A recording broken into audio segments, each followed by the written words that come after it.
From the dimly lighted passages of the court, the last sediment of the human stew that had been boiling there all day was straining off when Dr. Manette, Lucy Manette, his daughter, Mr. Lorry, the solicitor for the defense, and its counsel, Mr. Stryver, stood gathered round Mr. Charles Darnay, just released, congratulating him on his escape from death. It would have been difficult by a far brighter light to recognize in Dr. Manette, intellectual of face and upright of bearing, the shoemaker of the garret in Paris.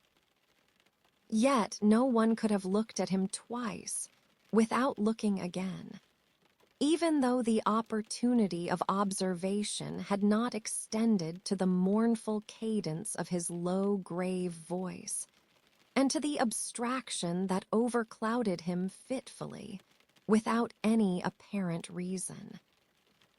While one external cause, and that a reference to his long, lingering agony, would always, as on the trial, evoke this condition from the depths of his soul, it was also in its nature to arise of itself, and to draw a gloom over him, as incomprehensible to those unacquainted with his story, as if they had seen the shadow of the actual Bastille thrown upon him by a summer sun, when the substance was 300 miles away. Only his daughter had the power of charming this black brooding from his mind. She was the golden thread that united him to a past beyond his misery, and to a present beyond his misery. And the sound of her voice, the light of her face, the touch of her hand, had a strong beneficial influence with him almost always. Not absolutely always, for she could recall some occasions on which her power had failed, but they were few and slight, and she believed them over. Mr. Darnay had kissed her hand fervently and gratefully, and had turned to Mr. Stryver, whom he warmly thanked. Mr. Stryver, a man of little more than 30, but looking 20 years older than he was, stout, loud, red, bluff, and free from any drawback of delicacy, had a pushing way of shouldering himself, morally and physically, into companies and conversations that argued well for his shouldering his way up in life. He still had his wig and gown on, and he said, squaring himself at his late client to that degree that he squeezed the innocent Mr. Lorry clean out of the group, "I am glad to have brought you off with honor, Mr. Darnay. It was an infamous prosecution, grossly infamous, but not the less likely to succeed on that account. You have laid me under an obligation to you for life in 2 senses," said his late client, taking his hand. "I have done my best for you, Mr. Darnay, and my best is as good as another man's, I believe. It clearly being incumbent on someone to say, 'Much better,'" Mr. Lorry said it, perhaps not quite disinterestedly, but with the interested object of squeezing himself back again. "You think so," said Mr. Stryver. "Well, you have been present all day, and you ought to know. You are a man of business, too." "And as such," quoth Mr. Lorry, whom the counsel learned in the law had now shouldered back into the group, just as he had previously shouldered him out of it. "As such I will appeal to Dr. Manette to break up this conference and order us all to our homes. Miss Lucy looks ill, Mr. Darnay has had a terrible day. We are worn out." "Speak for yourself, Mr. Lorry," said Stryver. "I have a night's work to do yet. Speak for yourself." "I speak for myself," answered Mr. Lorry, "and for Mr. Darnay, and for Miss Lucy, and Miss Lucy. Do you not think I may speak for us all?" He asked her the question pointedly, and with a glance at her father. His face had become frozen, as it were, in a very curious look at Darnay, an intent look, deepening into a frown of dislike and distrust, not even unmixed with fear. With this strange expression on him, his thoughts had wandered away. "My father," said Lucy, softly laying her hand on his. He slowly shook the shadow off and turned to her. "Shall we go home, my father?" With a long breath, he answered, "Yes." The friends of the acquitted prisoner had dispersed under the impression, which he himself had originated, that he would not be released that night. The lights were nearly all extinguished in the passages. The iron gates were being closed with a jar and a rattle, and the dismal place was deserted until tomorrow morning's interest of gallows, pillory, whipping post, and branding iron should repeople it. Walking between her father and Mr. Darnay, Lucy Manette passed into the open air. A hackney coach was called, and the father and daughter departed in it. Mr. Stryver had left them in the passages to shoulder his way back to the robing room. Another person, who had not joined the group or interchanged a word with any one of them. Drawing his arm through his own, he took him down Ludgate Hill to Fleet Street, and so up a covered way into a tavern. Here they were shown into a little room, where Charles Darnay was soon recruiting his strength with a good plain dinner and good wine. While Carton sat opposite to him at the same table, with his separate bottle of port before him, and his fully half-insolent manner upon him. "Do you feel, yet, that you belong to this terrestrial scheme again, Mr. Darnay?" "I am frightfully confused regarding time and place, but I am so far mended as to feel that. It must be an immense satisfaction." He said it bitterly, and filled up his glass again, which was a large one. "As to me, the greatest desire I have is to forget that I belong to it. It has no good in it for me, except wine like this, nor I for it. So we are not much alike in that particular. Indeed, I begin to think we are not much alike in any particular, you and I." Confused by the emotion of the day, and feeling his being there with this double of coarse deportment to be like a dream, Charles Darnay was at a loss how to answer. Finally, answered not at all. "Now your dinner is done," Carton presently said. "Why don't you call a health, Mr. Darnay? Why don't you give your toast?" "What health? What toast?" "Why, it's on the tip of your tongue. It ought to be, it must be, I'll swear it's there." "Miss Manette, then." Looking his companion full in the face while he drank the toast, Carton flung his glass over his shoulder against the wall, where it shivered to pieces.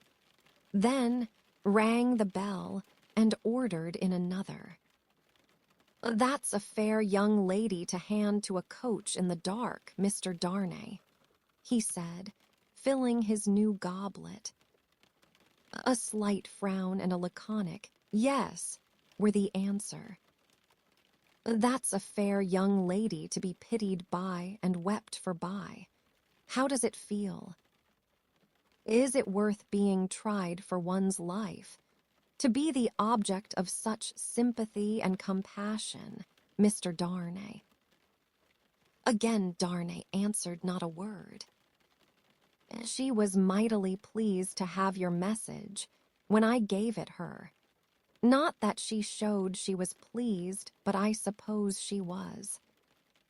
The allusion served as a timely reminder to Darnay that this disagreeable companion had, of his own free will, assisted him in the strait of the day.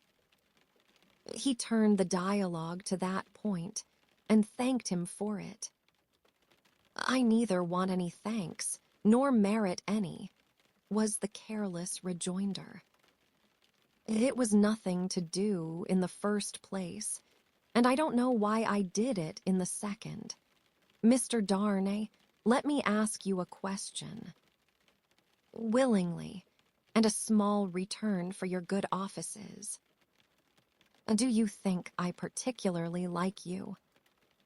Really, Mr. Carton, returned the other, oddly disconcerted. I have not asked myself the question.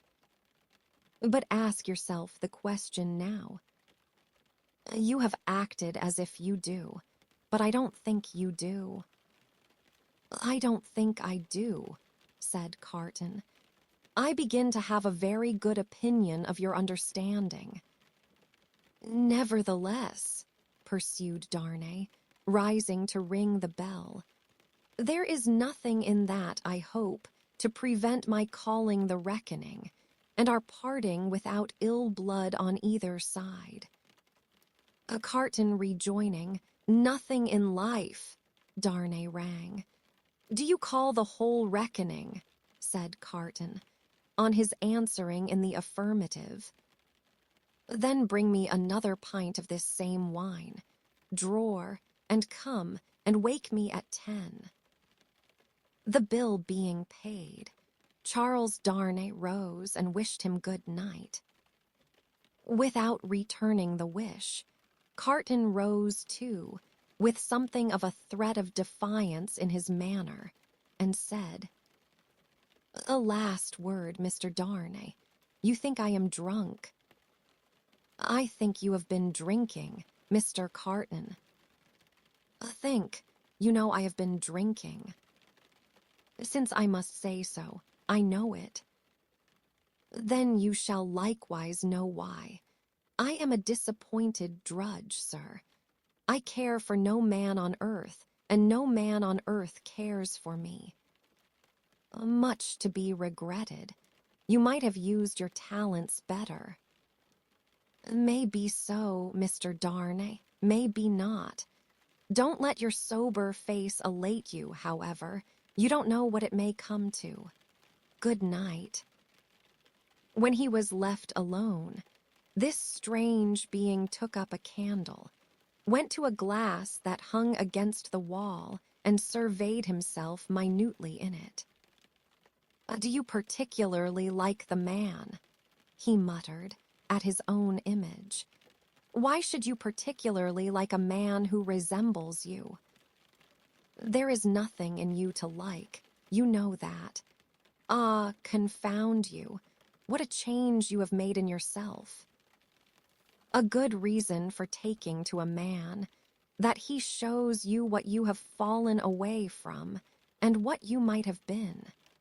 Change places with him, and would you have been looked at by those blue eyes as he was, and commiserated by that agitated face as he was? Come on, and have it out in plain words. You hate the fellow. He resorted to his pint of wine for consolation, drank it all in a few minutes, and fell asleep on his arms, with his hair straggling over the table, and a long winding sheet in the candle dripping down upon him.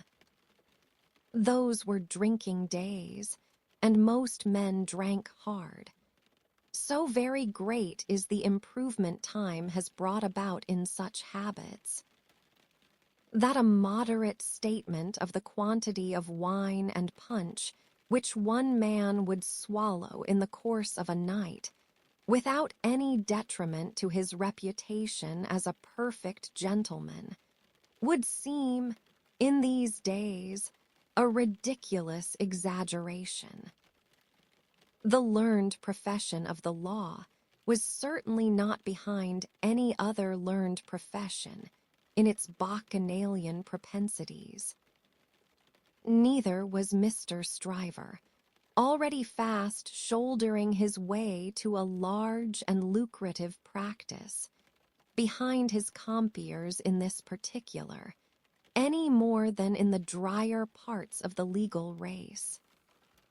A favorite at the Old Bailey, and eke at the sessions, Mr. Stryver had begun cautiously to hew away the lower staves of the ladder on which he mounted. Sessions and Old Bailey had now to summon their favorite, specially, to their longing arms, and shouldering itself towards the visage of the Lord Chief Justice in the Court of King's Bench. The florid countenance of Mr. Stryver might be daily seen, bursting out of the bed of wigs, like a great sunflower pushing its way at the sun from among a rank gardenful of flaring companions. It had once been noted at the bar that while Mr. Stryver was a glib man, and an unscrupulous, and a ready, and a bold, he had not that faculty of extracting the essence from a heap of statements, which is among the most striking and necessary of the advocate's accomplishments. But a remarkable improvement came upon him as to this. The more business he got, the greater his power seemed to grow of getting at its pith and marrow. And however late at night he sat carousing with Sidney Carton, he always had his points at his fingers' ends in the morning. Sidney Carton, idlest and most unpromising of men, was Stryver's great ally. What the two drank together, between Hilary Term and Michaelmas, might have floated a king's ship. Stryver never had a case in hand anywhere, but Carton was there, with his hands in his pockets, staring at the ceiling of the court.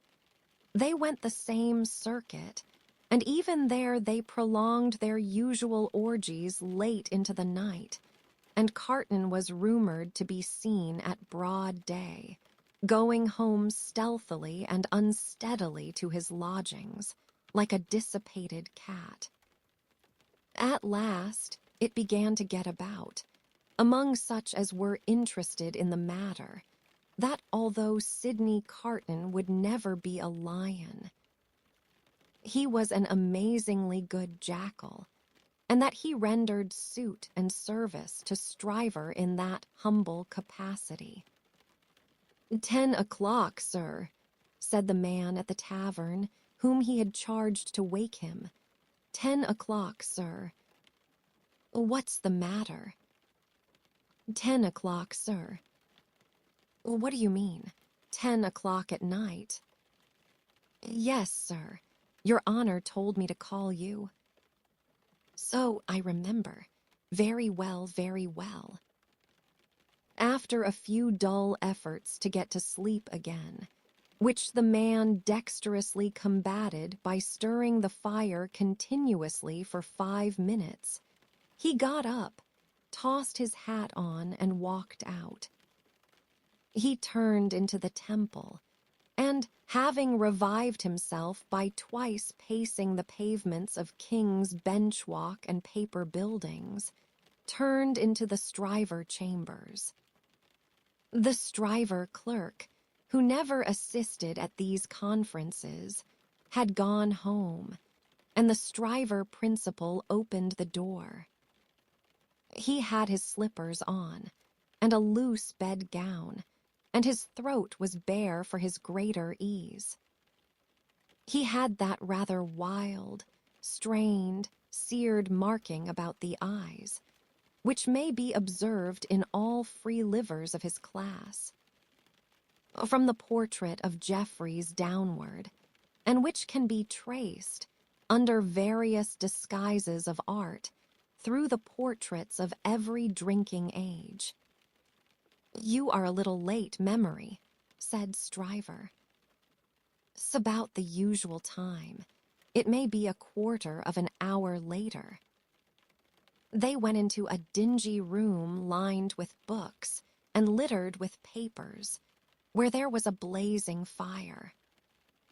A kettle steamed upon the hob, and in the midst of the wreck of papers a table shone, with plenty of wine upon it, and brandy, and rum, and sugar, and lemons. "You have had your bottle, I perceive, Sidney." "2 tonight, I think. I have been dining with the day's client, or seeing him dine, it's all one." "That was a rare point, Sidney, that you brought to bear upon the identification. How did you come by it? When did it strike you?" "I thought he was rather a handsome fellow, and I thought I should have been much the same sort of fellow, if I had had any luck." Mr. Stryver laughed till he shook his precocious paunch. "You and your luck, Sidney. Get to work, get to work." Sullenly enough, the jackal loosened his dress, went into an adjoining room, and came back with a large jug of cold water, a basin, and a towel or two.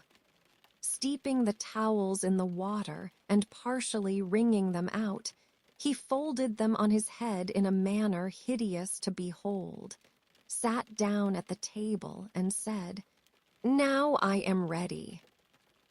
"Not much boiling down to be done tonight, Memory," said Mr. Stryver gaily, as he looked among his papers. "How much?" "Only 2 sets of them." "Give me the worst first." "There they are, Sidney. Fire away." "There they are, Sidney. Fire away." The lion then composed himself on his back on a sofa on one side of the drinking table, while the jackal sat at his own paper-bestrewn table proper, on the other side of it, with the bottles and glasses ready to his hand. Both resorted to the drinking table without stint, but each in a different way. The lion for the most part reclining with his hands in his waistband, looking at the fire, or occasionally flirting with some lighter document. The jackal, with knitted brows and intent face, so deep in his task that his eyes did not even follow the hand he stretched out for his glass, which often groped about, for a minute or more, before it found the glass for his lips. 2 or 3 times, the matter in hand became so knotty that the jackal found it imperative on him to get up and steep his towels anew. From these pilgrimages to the jug and basin, he returned with such eccentricities of damp headgear as no words can describe, which were made the more ludicrous by his anxious gravity. At length, the jackal had got together a compact repast for the lion, and proceeded to offer it to him. The lion took it with care and caution, made his selections from it, and his remarks upon it, and the jackal assisted both. When the repast was fully discussed, The lion put his hands in his waistband again and lay down to meditate. The jackal then invigorated himself with a bumper for his throttle and a fresh application to his head, and applied himself to the collection of a second meal. This was administered to the lion in the same manner, and was not disposed of until the clock struck 3 in the morning. "And now we have done, Sidney, fill a bumper of punch," said Mr. Stryver. The jackal removed the towels from his head, which had been steaming again, shook himself, yawned, shivered, and complied. "You were very sound, Sidney, in the matter of those Crown witnesses today. Every question told." "I always am sound, am I not?" "I don't gainsay it. What has roughened your temper? Put some punch to it and smooth it again." With a deprecatory grunt, the jackal again complied. "The old Sidney Carton of old Shrewsbury School," said Stryver, nodding his head over him as he reviewed him in the present and the past. "The old seesaw Sidney. Up 1 minute and down the next, now in spirits and now in despondency." "Ah," returned the other, sighing. "Yes, the same Sidney with the same luck.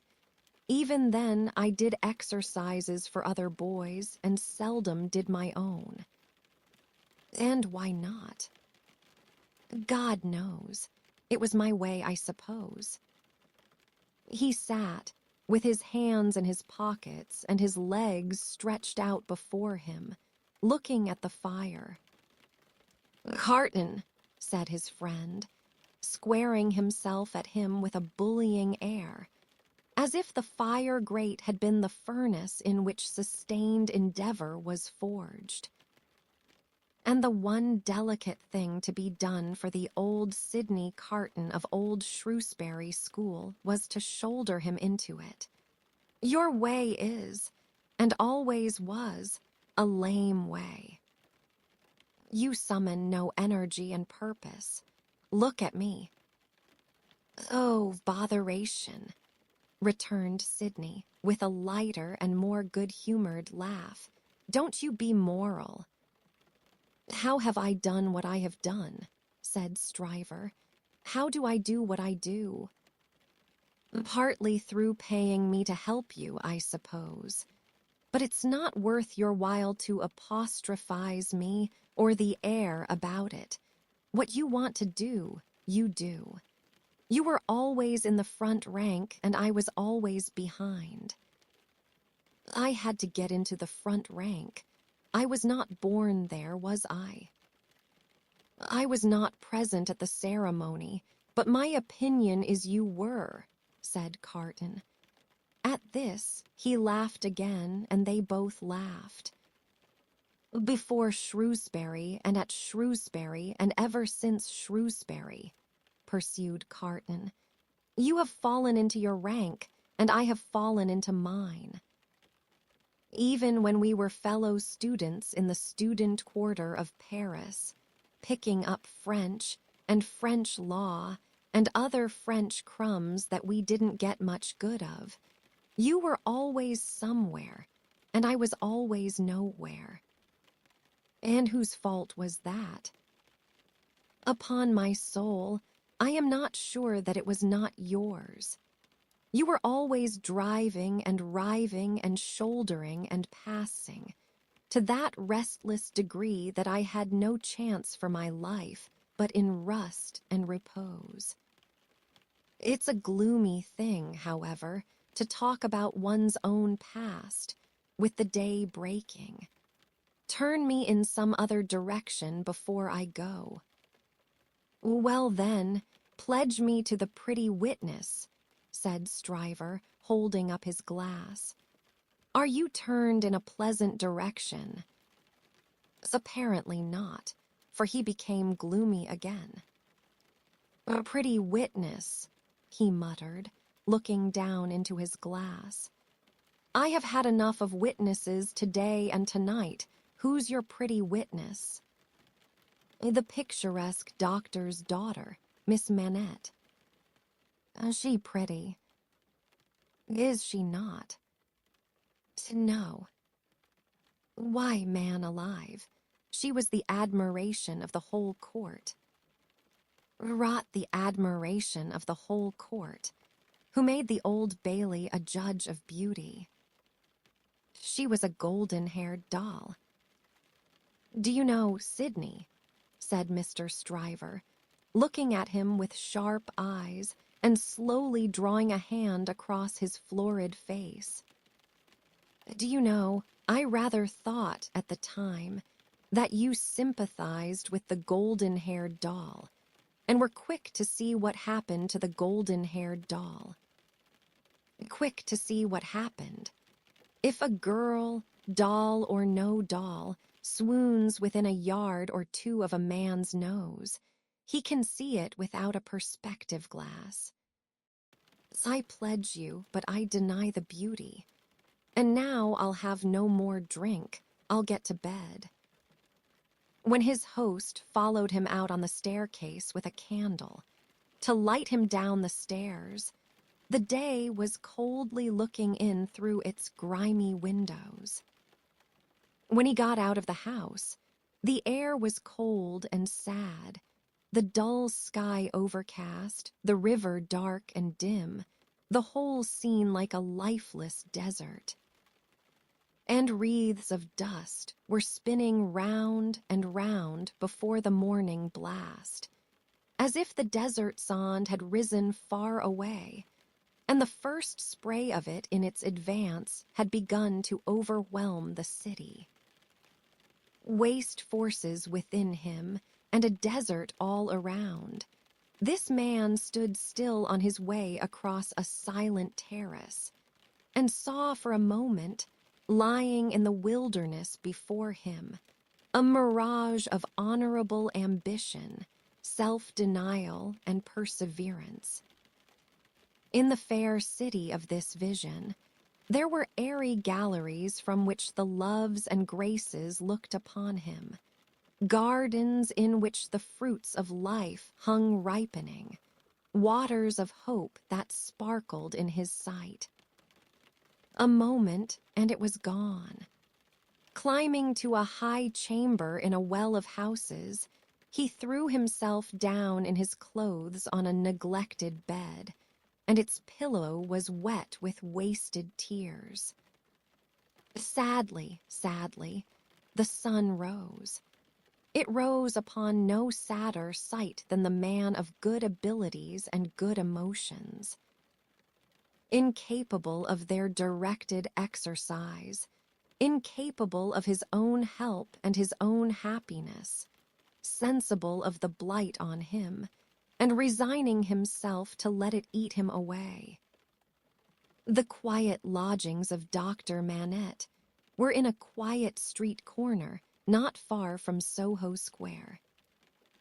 On the afternoon of a certain fine Sunday, when the waves of 4 months had rolled over the trial for treason, and carried it, as to the public interest and memory, far out to sea, Mr. Jarvis Lorry walked along the sunny streets from Clerkenwell, where he lived, on his way to dine with the doctor. After several relapses into business absorption, Mr. Lorry had become the doctor's friend, and the quiet street corner was the sunny part of his life. On this certain fine Sunday, Mr. Lorry walked towards Soho, early in the afternoon, for 3 reasons of habit. Firstly, because on fine Sundays, he often walked out before dinner with the doctor and Lucy. Secondly, because on unfavorable Sundays, he was accustomed to be with them as the family friend, talking, reading, looking out of window, and generally getting through the day. Thirdly, because he happened to have his own little shrewd doubts to solve, and knew how the ways of the doctor's household pointed to that time as a likely time for solving them. A quainter corner than the corner where the doctor lived was not to be found in London.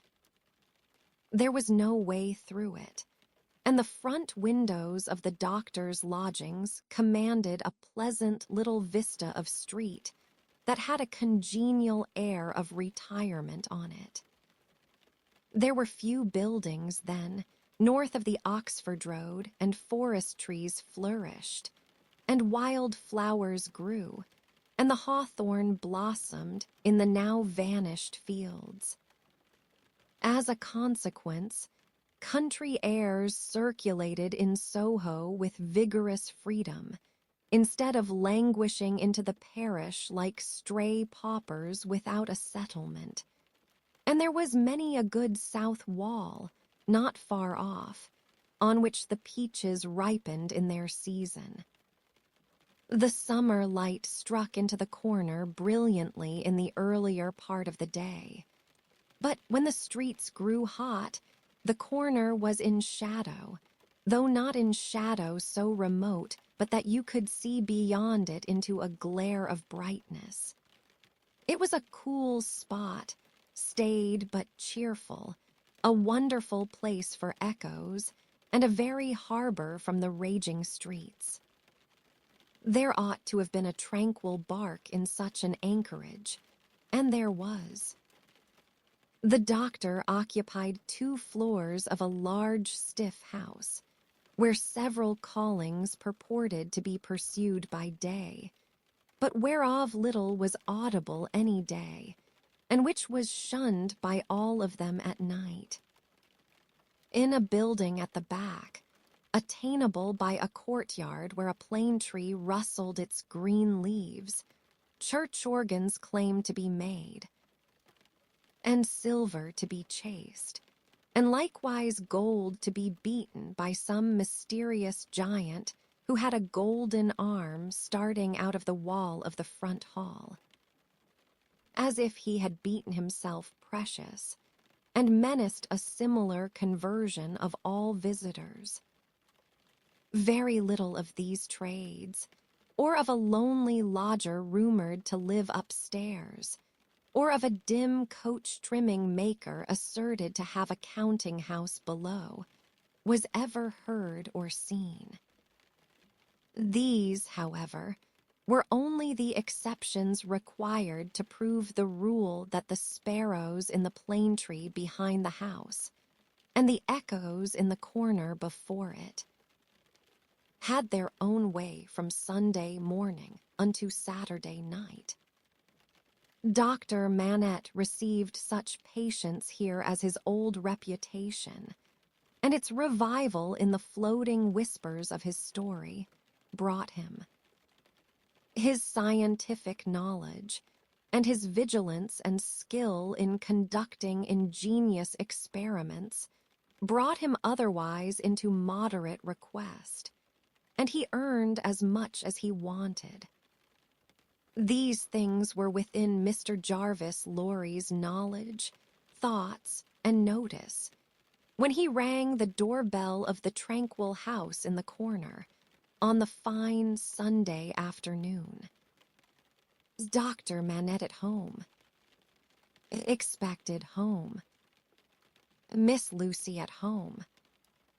Expected home. Miss Pross at home.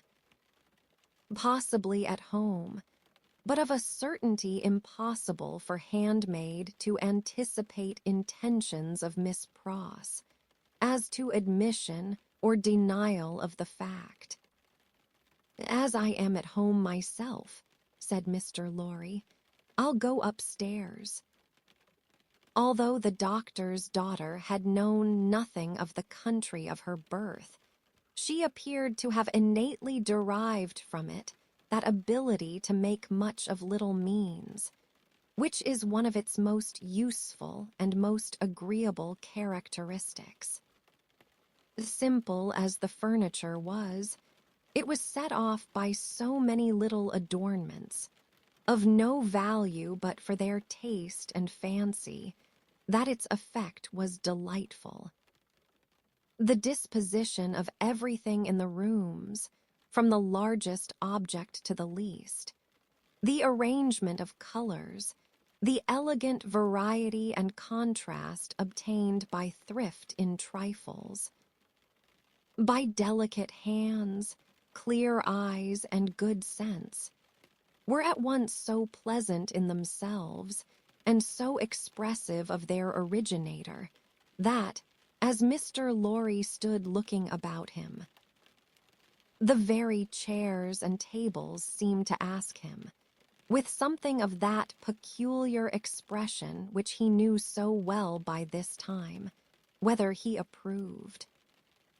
There were 3 rooms on a floor, and the doors by which they communicated being put open that the air might pass freely through them all, Mr. Lorry, smilingly observant of that fanciful resemblance which he detected all around him, walked from one to another. The first was the best room, and in it were Lucy's birds, and flowers and books and desk, and work table and box of water-colors. The second was the doctor's consulting room, used also as the dining room. The third, changingly speckled by the rustle of the plane tree in the yard, was the doctor's bedroom, and there, in a corner, stood the disused shoemaker's bench and tray of tools, much as it had stood on the 5th floor of the dismal house by the wine shop, in the suburb of Saint Antoine in Paris. "I wonder," said Mr. Lorry, pausing in his looking about, "that he keeps that reminder of his sufferings about him." "And why wonder at that?" was the abrupt inquiry that made him start. It proceeded from Miss Pross, the wild red woman, strong of hand, whose acquaintance he had first made at the Royal George Hotel at Dover, and had since improved. "I should have thought," Mr. Lorry began. "Pooh, you'd have thought," said Miss Pross, and Mr. Lorry left off. "How do you do?" inquired that lady then, sharply, and yet as if to express that she bore him no malice. "I am pretty well, I thank you," answered Mr. Lorry with meekness. "How are you?" "Nothing to boast of," said Miss Pross. "Indeed." "Ah, indeed," said Miss Pross. "I am very much put out about my ladybird." "Indeed." "For gracious sake, say something else besides indeed, or you'll fidget me to death," said Miss Pross, whose character, dissociated from stature, was shortness. "Really, then," said Mr. Lorry, as an amendment. "Really is bad enough," returned Miss Pross, "but better. Yes, I am very much put out." "May I ask the cause?" "I don't want dozens of people who are not at all worthy of Ladybird to come here looking after her," said Miss Pross. "Do dozens come for that purpose?" "Hundreds," said Miss Pross. It was characteristic of this lady, as of some other people before her time and since, that whenever her original proposition was questioned, she exaggerated it.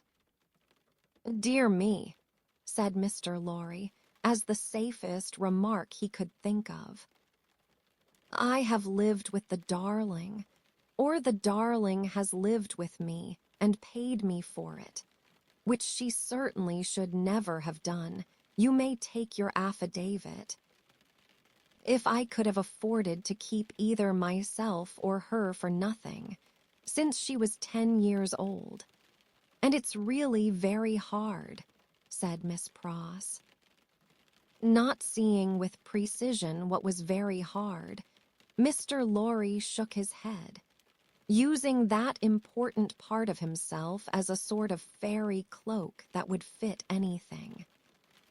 All sorts of people who are not in the least degree worthy of the pet are always turning up, said Miss Pross. When you began it, I began it, Miss Pross. Didn't you, who brought her father to life? In short, must leave it alone, like or no like.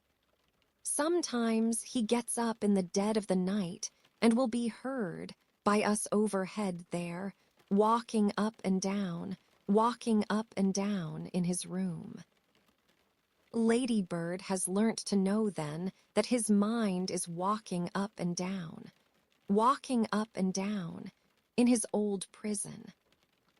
She hurries to him, and they go on together, walking up and down until he is composed. But he never says a word of the true reason of his restlessness to her, and she finds it best not to hint at it to him. In silence, they go walking up and down together, till her love and company have brought him to himself.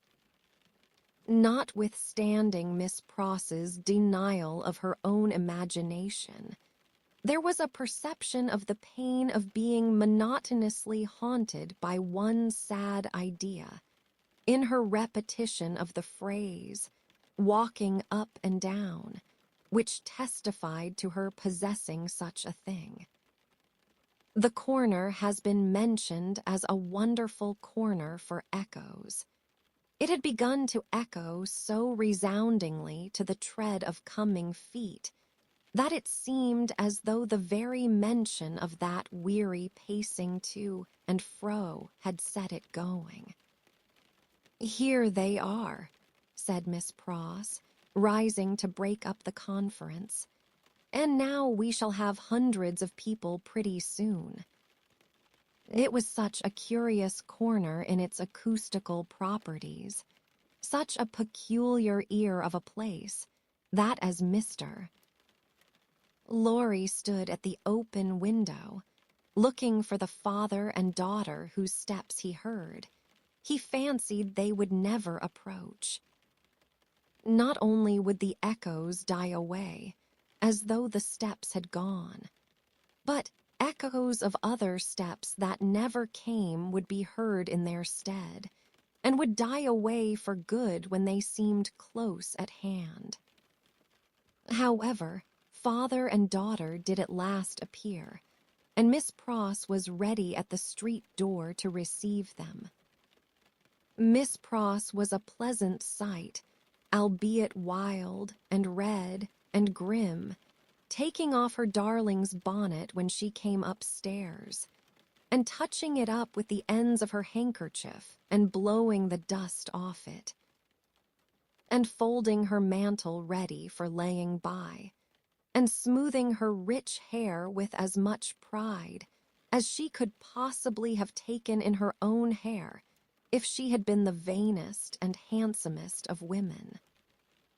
Her darling was a pleasant sight, too, embracing her and thanking her, and protesting against her taking so much trouble for her, which last she only dared to do playfully, or Miss Pross, sorely hurt, would have retired to her own chamber and cried. The doctor was a pleasant sight, too, looking on at them, and telling Miss Pross how she spoilt Lucy, in accents and with eyes that had as much spoiling in them as Miss Pross had, and would have had more if it were possible. Mr. Lorry was a pleasant sight, too, beaming at all this in his little wig, and thanking his bachelor stars for having lighted him in his declining years to a home. But no hundreds of people came to see the sights, and Mr. Lorry looked in vain for the fulfillment of Miss Pross's prediction. Dinner time, and still no hundreds of people. In the arrangements of the little household, Miss Pross took charge of the lower regions and always acquitted herself marvelously. Her dinners, of a very modest quality, were so well cooked and so well served, and so neat in their contrivances, half English and half French, that nothing could be better. Miss Pross's friendship being of the thoroughly practical kind, she had ravaged Soho and the adjacent provinces in search of impoverished French, who, tempted by shillings and half-crowns, would impart culinary mysteries to her. From these decayed sons and daughters of Gaul, she had acquired such wonderful arts that the woman and girl who formed the staff of domestics regarded her as quite a sorceress, or Cinderella's godmother, who would send out for a fowl, a rabbit, a vegetable or two from the garden, and change them into anything she pleased. On Sundays, Miss Pross dined at the doctor's table, but on other days persisted in taking her meals at unknown periods, either in the lower regions or in her own room on the second floor, a blue chamber, to which no one but her ladybird ever gained admittance. On this occasion, Miss Pross, responding to Ladybird's pleasant face and pleasant efforts to please her, unbent exceedingly. So the dinner was very pleasant, too. It was an oppressive day, and after dinner, Lucy proposed that the wine should be carried out under the plane tree, and they should sit there in the air. As everything turned upon her and revolved about her, they went out under the plane tree, and she carried the wine down for the special benefit of Mr. Lorry. She had installed herself, some time before, as Mr. Lorry's cup-bearer, and while they sat under the plane tree, talking, she kept his glass replenished. Mysterious backs and ends of houses peeped at them as they talked, and the plane tree whispered to them in its own way above their heads. Still, the hundreds of people did not present themselves. Mr. Darnay presented himself while they were sitting under the plane tree, but he was only one. Dr. Manette received him kindly, and so did Lucy. But Miss Pross suddenly became afflicted with a twitching in the head and body, and retired into the house. She was not unfrequently the victim of this disorder, and she called it, in familiar conversation, a fit of the jerks. The doctor was in his best condition, and looked specially young. The resemblance between him and Lucy was very strong at such times, and as they sat side by side, she leaning on his shoulder, and he resting his arm on the back of her chair, it was very agreeable to trace the likeness. He had been talking all day, on many subjects, and with unusual vivacity. "Pray, Dr. Manette," said Mr. Darnay, as they sat under the plane tree. And he said it in the natural pursuit of the topic in hand, which happened to be the old buildings of London. "Have you seen much of the Tower?" "Lucy and I have been there, but only casually. We have seen enough of it to know that it teems with interest. little more. "I have been there, as you remember," said Darnay with a smile, though reddening a little angrily. "In another character, and not in a character that gives facilities for seeing much of it. They told me a curious thing when I was there." "What was that?" Lucy asked. "In making some alterations, the workmen came upon an old dungeon, which had been, for many years, built up and forgotten. Every stone of its inner wall was covered by inscriptions which had been carved by prisoners, dates, names, complaints, and prayers. Upon a corner stone in an angle of the wall, one prisoner, who seemed to have gone to execution, had cut as his last work 3 letters. They were done with some very poor instrument, and hurriedly with an unsteady hand. At first they were read as DIC, but on being more carefully examined, the last letter was found to be G. There was no record or legend of any prisoner with those initials, and many fruitless guesses were made what the name could have been. At length, it was suggested that the letters were not initials, but the complete word dig. The floor was examined very carefully under the inscription, and in the earth beneath a stone or tile or some fragment of paving were found the ashes of a paper, mingled with the ashes of a small leathern case or bag. What the unknown prisoner had written will never be read, but he had written something and hidden it away to keep it from the jailer. "My father," exclaimed Lucy, "you are ill." He had suddenly started up, with his hand to his head. His manner and his look quite terrified them all. "No, my dear, not ill. There are large drops of rain falling, and they made me start. We had better go in." He recovered himself almost instantly. Rain was really falling in large drops, and he showed the back of his hand with raindrops on it. But he said not a single word in reference to the discovery that had been told of. And as they went into the house, the business eye of Mr. Lorry either detected, or fancied it detected, on his face. As it turned towards Charles Darnay, the same singular look that had been upon it when it turned towards him in the passages of the court-house. He recovered himself so quickly, however, that Mr. Lorry had doubts of his business eye.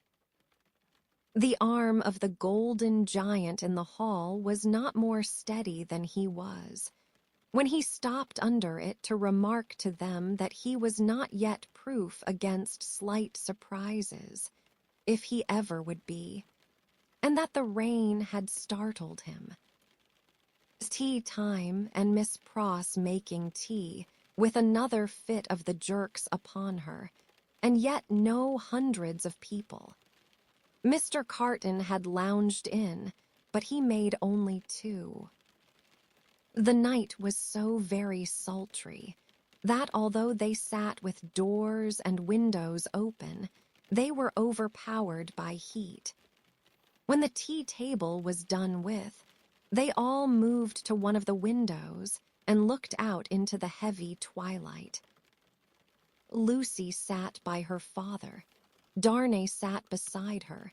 Carton leaned against a window. The curtains were long and white, and some of the thunder gusts that whirled into the corner caught them up to the ceiling and waved them like spectral wings. "The raindrops are still falling, large, heavy, and few," said Dr. Manette. "It comes slowly." "It comes surely," said Carton. They spoke low, as people watching and waiting mostly do. As people in a dark room, watching and waiting for lightning, always do. There was a great hurry in the streets of people speeding away to get shelter before the storm broke. The wonderful corner for echoes resounded with the echoes of footsteps coming and going, yet not a footstep was there. A multitude of people, and yet a solitude, said Darnay when they had listened for a while.